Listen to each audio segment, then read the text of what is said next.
સમાચાર દેવભૂમિ દ્વારકાથી પ્રાપ્ત થઈ રહ્યા છે। ખંભાળિયા પોરબંદર રોડ ઉપર એક સાથે 4 થી 5 બાઇક અને એક કારમાં આગ લાગી।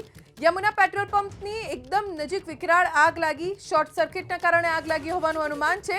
પેટ્રોલ પંપની નજીક આગ લાગતા જ અફરાતફરી મચી ગઈ। ઘટના સ્થળની નજીકથી 3 થી 4 મોટી હોસ્પિટલ્સ પણ આવેલી છે।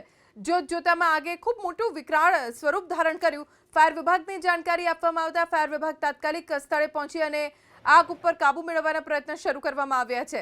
3 થી 4 બાઇક છે અને એક કાર જે સાવ બળીને ખાખ થઈ ગયા છે। ખંભાળિયા પોરબંદર રોડ ઉપરના દ્રશ્યો આપ જોઈ રહ્યા છો। ફાયર વિભાગને જાણ મળતા જ તાત્કાલિક તેઓ સ્થળે પહોંચ્યા અને આગ ઉપર કાબુ મેળવવાનો પ્રયત્ન શરૂ કરી દેવામાં આવ્યો। જોતજોતામાં આગે ખૂબ મોટું વિકરાળ સ્વરૂપ ધારણ કર્યું। ફાયર વિભાગને જાણકારી આપવામાં આવતા ફાયર વિભાગ તાત્કાલિક સ્થળે પહોંચી અને આગ ઉપર કાબુ મેળવવાના પ્રયત્ન શરૂ કરવામાં આવ્યા છે। 3 થી 4 બાઇક છે અને એક કાર જે સાવ બળીને ખાખ થઈ ગયા છે। ખંભાળિયા પોરબંદર રોડ ઉપરના દ્રશ્યો આપ જોઈ રહ્યા છો। ફાયર વિભાગને જાણ મળતા જ તાત્કાલિક તેઓ સ્થળે પહોંચ્યા અને આગ ઉપર કાબુ મેળવવાનો પ્રયત્ન શરૂ કરી દેવામાં આવ્યો।